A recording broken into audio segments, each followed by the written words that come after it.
Apoyar al deporte es uno de nuestros compromisos. Es por eso que en estos días pasados inició la segunda etapa de la unidad deportiva de la cabecera municipal, en la que se contempla la construcción de andadores, adoquinados, una cancha de tenis, graderías para las canchas de fútbol, voleibol y básquetbol. Todas estas con un respectivo techo. Las gradas de la cancha de fútbol contarán con zona de preparación, incluyendo vestidores, baños y regaderas para los deportistas, además de bodegas para material de limpieza. Incluirá un área de juegos infantiles, se rehabilitarán los baños públicos existentes, cambiará la jardinería, se delimitará cada cancha.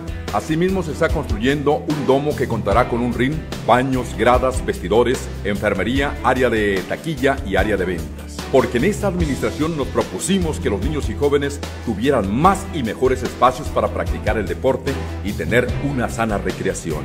Un gobierno que trabaja para todos.